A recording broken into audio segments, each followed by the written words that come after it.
আসসালামু আলাইকুম ভিউয়ার্স, জানিয়ে দিব সর্বশেষ সংবাদগুলো।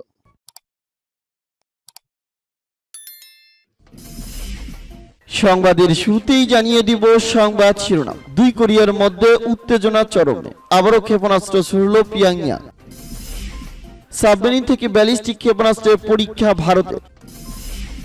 রাশিয়ার খুনিদের বিচারের মুখোমুখি করতে চান জেনেলুক্সি। ভূখণ্ড পুনরুদ্ধারে কিছুই আমাদের ঠেকাতে পারবে না বললেন ইউক্রেন। এবং জানিয়ে দেব সর্বশেষ শিরোনাম। ন্যাটোর সঙ্গে রাশিয়ার সংঘাত বৈশ্বিক বিপর্যয় ডেকে আনবে বললেন পুতিন। এতক্ষণ শুনছিলেন সংবাদ শিরোনাম, এখন শুনবেন সংবাদের বিস্তারিত। তো বন্ধুদের কাছে রিকোয়েস্ট রইল, এই ভিডিওতে একটা লাইক দিবেন, আর ভালো লাগলে অবশ্যই বন্ধুদের মাঝে শেয়ার করে দিবেন। দুই কোরিয়ার মধ্যে উত্তেজনা চরমে, আবারও ক্ষেপণাস্ত্র ছুড়ল পিয়ংইয়াং। উত্তর কোরিয়া আজ আবারও ব্যালিস্টিক ক্ষেপণাস্ত্রের পরীক্ষা চালিয়েছে বলে দাবি করেছে দক্ষিণ কোরিয়ার সামরিক বাহিনী। বলা হয়েছে, উত্তর কোরিয়া তার পূর্ব উপকূল থেকে সমুদ্রের দিকে স্বল্প পাল্লার এই ক্ষেপণাস্ত্রটি ছুড়েছে। এর আগে গত বুধবার উত্তর কোরিয়া দূরপাল্লার কৌশলগত দুটি ক্রুজ ক্ষেপণাস্ত্রের পরীক্ষা চালায়। দেশটির নেতা কিম জং উন এই সফল পরীক্ষার প্রশংসা করেন। এরপর আজ ব্যালিস্টিক ক্ষেপণাস্ত্রের পরীক্ষার খবর এলো। উত্তর কোরিয়া ও দক্ষিণ কোরিয়া উভয়ই গতরাতে সীমান্ত এলাকায় একাধিক যুদ্ধ বিমান উড়ানোর পর ওই অঞ্চলে উত্তেজনা আগের চেয়ে আরো বেড়েছে। দক্ষিণ কোরিয়ার জয়েন্ট চিফ অব স্টাফের এক বিবৃতিতে বলা হয়, গতরাতে সীমান্তের কাছে প্রায় 10টি যুদ্ধ বিমান উড়ালো পিয়ংইয়াং। পাল্টা জবাব হিসেবে দক্ষিণ কোরিয়াও যুদ্ধ বিমান উড়ায়। প্রায় একই ধরনের ঘটনা গত সপ্তাহেও ঘটেছিল। এদিকে আজ দক্ষিণ কোরিয়া গত 5 বছরের মধ্যে প্রথম উত্তর কোরিয়ার বিরুদ্ধে একতরফা নিষেধাজ্ঞা আরোপ করেছে। ক্ষেপণাস্ত্র তৈরিতে জড়িত উত্তর কোরিয়ার 15 ব্যক্তি ও 16 প্রতিষ্ঠানকে তারা কালো তালিকাভুক্ত করেছে। কয়েকদিন আগে ক্রুজ ক্ষেপণাস্ত্র পরীক্ষার পর উত্তর কোরিয়ার নেতা কিম জং উন বলেছিলেন, ক্ষেপণাস্ত্র পরীক্ষা শত্রুদের জন্য আরেকটি স্পষ্ট বার্তা, যে কোনো সময় যে কোনো গুরুত্বপূর্ণ সামরিক সংকট ও যুদ্ধ সংকটকে দৃঢ়ভাবে প্রতিহত করতে পারমাণবিক কৌশলগত সশস্ত্র বাহিনীর অপারেশনাল ক্ষেত্রে সম্প্রসারণ চালিয়ে যেতে হবে। সাবমেরিন থেকে ব্যালিস্টিক ক্ষেপণাস্ত্রের পরীক্ষা ভারতের। সফলভাবে ব্যালিস্টিক ক্ষেপণাস্ত্রের পরীক্ষা চালিয়েছে ভারত। সাবমেরিন থেকে এ পরীক্ষা চালানো হয়েছে। এর আগে পানির নিচে পল্টুন থেকে ক্ষেপণাস্ত্রের পরীক্ষা চালিয়েছিল দেশটি। প্রতিবেদনে বলা হয়, সাবমেরিন চালিত ব্যালিস্টিক ক্ষেপণাস্ত্র পরীক্ষা ভারতের নৌ পারমাণবিক প্রতিরোধের বিশ্বাসযোগ্যতা প্রমাণ করে। ধারণা করা হচ্ছে, ভারতের এই সাবমেরিন থেকে এখন চীন ও পাকিস্তানে হামলা চালানো সম্ভব। ক্ষেপণাস্ত্রের পরীক্ষা শেষে ভারতের প্রতিরক্ষা মন্ত্রণালয় এক বিবৃতিতে জানিয়েছে, এক্ষেত্রে সব অপারেশনাল ও প্রযুক্তিগত বিষয়গুলো যাচাই করা হয়েছে। মন্ত্রণালয়টি থেকে আরো জানানো হয়, সাবমেরিন চালিত ব্যালিস্টিক ক্ষেপণাস্ত্র পরীক্ষা আগে নির্ধারিত পরিসরে চালানো হয়েছে ও বঙ্গোপসাগরে নির্দিষ্ট লক্ষ্যে আঘাত হানতে সক্ষম হয়েছে। সম্প্রতি ধারাবাহিকভাবে ক্ষেপণাস্ত্র পরীক্ষা চালিয়েছে উত্তর কোরিয়া। দেশটির পক্ষ থেকে জানানো হয়েছে, যুক্তরাষ্ট্র ও দক্ষিণ কোরিয়ার যৌথ সামরিক মহড়ার জবাবে এই কৌশলগত পারমাণবিক মহড়া চালানো হয়েছে। উত্তর কোরিয়ার রাষ্ট্রীয় সংবাদ মাধ্যম KCNA এক প্রতিবেদনে জানিয়েছে, সম্প্রতি যেসব ক্ষেপণাস্ত্র পরীক্ষা চালানো হয়েছে তা পর্যবেক্ষণ করেছেন দেশটির সর্বোচ্চ নেতা কিম জং উন। কৌশলগত পারমাণবিক মহড়ার অংশ হিসেবে ক্ষেপণাস্ত্র পরীক্ষা চালানো হয়। পারমাণবিক যুদ্ধের শক্তির কার্যকারিতা ও বাস্তব যুদ্ধ সক্ষমতা সম্পূর্ণরূপে প্রদর্শিত হয়েছে, কারণ এটি যে কোনো স্থান থেকে যে কোনো সময় লক্ষ্যবস্তুতে আঘাত ও ধ্বংস করতে সম্পূর্ণরূপে প্রস্তুত বলেও জানানো হয়। রাশিয়ার খুনিদের বিচারের মুখোমুখি করতে চান জেনেলুক্সি।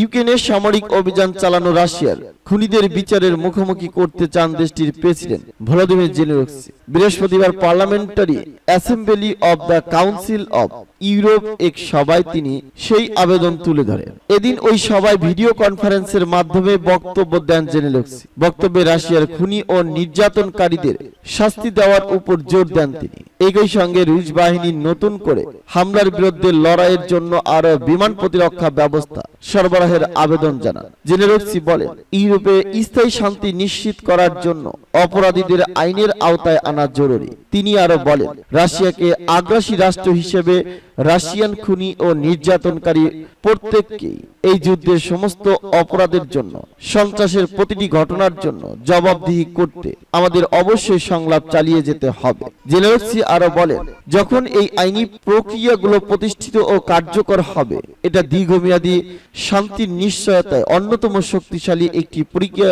হয়ে উঠবে। গত সেপ্টেম্বর মাসের শেষের দিকেও জাতিসংঘে একই ধরনের আবেদন জানিয়েছেন ইউক্রেনের এই নেতা। হেগ ভিত্তিক আন্তর্জাতিক অপরাধ আদালত ফেব্রুয়ারিতে রাশিয়ার আক্রমণের পরপরই ইউক্রেন যুদ্ধের বিষয়ে নিজস্ব তদন্ত শুরু করে। তবে ইউক্রেন সন্দেহভাজনদের কোথায় বিচারের মুখোমুখি করতে আগ্রহী সেই তথ্য তারা জানতে চেয়েছে। আইসিসির এক আইনজীবী বলেন, ইউক্রেন রাশিয়ার যুদ্ধ অপরাধের সন্দেহভাজনদের হেগ ভিত্তিক আদালতে হস্তান্তর করতে পারে, যদিও মস্কো হেগের এই আদালতের সদস্য দেশ নয়। রাশিয়াকে কূটনৈতিকভাবে বিচ্ছিন্ন করার আহ্বান জানিয়ে জেনেলস্কি বলেন, ইউক্রেনের আকাশকে রাশিয়ার সন্ত্রাস থেকে রক্ষা করতে তিনি আধুনিক বিমান বিধ্বংসী ও ক্ষেপণাস্ত্র বিরোধী প্রতিরক্ষা ব্যবস্থা গড়ে তুলেছেন। তিনি বলেন, যদি এটি করা হয় তাহলে অদূর ভবিষ্যতে পুরো যুদ্ধ শেষ করার জন্য একটি মৌলিক পদক্ষেপ হবে। জেনেলস্কি বলেন, এই যুদ্ধের ফলে শ্রেষ্ঠ ক্ষতি পুষিয়ে নেওয়ার প্রচেষ্টায় ইউরোপ নেতৃত্ব দিতে পারে। ভূখণ্ড পুনরুদ্ধারে কিছুই আমাদের ঠেকাতে পারবে না বললেন ইউক্রেন। ইউক্রেনের সেনাপ্রধান ভ্যালেরি জানুজনি বলেছেন, যুদ্ধক্ষেত্রে পরিস্থিতি জটিল কিন্তু নিয়ন্ত্রণে আছে। কেউ বা কোনো কিছুই রাশিয়ার দখলকৃত ভূখণ্ড পুনরুদ্ধার করা থেকে আমাদের বিরত রাখতে পারবে না। বৃহস্পতিবার তিনি এমন মন্তব্য করেছেন। মার্কিন সংবাদ মাধ্যম সিএনএন এর খবরে জানিয়েছে, সেপ্টেম্বর থেকে রাশিয়ার দখলকৃত ভূখণ্ড পুনরুদ্ধারের পাল্টা আক্রমণ শুরু করেছে ইউক্রেন। ইতিমধ্যে বেশ কিছু ভূখণ্ড তারা মুক্ত করেছে। টুইটারে ইউক্রেনীয় সেনা প্রধান বলেন, রাশিয়ার গোলাবৃষ্টির মধ্যে তুমুল লড়াই চলছে। আমরা আমাদের প্রতিটি ভূখণ্ড ধরে রেখেছি। আমরা শত্রুদের আক্রমণ থামিয়েছি এবং রুশ সেনাবাহিনীর পরাক্রমশীলতায় মিথ গুড়িয়ে দিয়েছি। এখন আমরা নিজেদের ভূখণ্ড ফেরত চাই। কেউ বা কোনো কিছুই আমাদের ঠেকাতে পারবে না।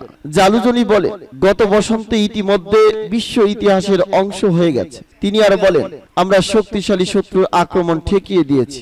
আমরা দেখিয়ে দিয়েছি ইউক্রেনীয় হওয়ার অর্থ কি, স্বাধীনতার জন্য লড়াইয়ের অর্থ কি। ইউক্রেনের রুশ সেনাবাহিনীর সাফল্য পেতে হিমশিম খাওয়ার সর্বশেষ ইঙ্গিত পাওয়া গেছে বৃহস্পতিবার ইউক্রেনীয় পাল্টা আক্রমণের মুখে।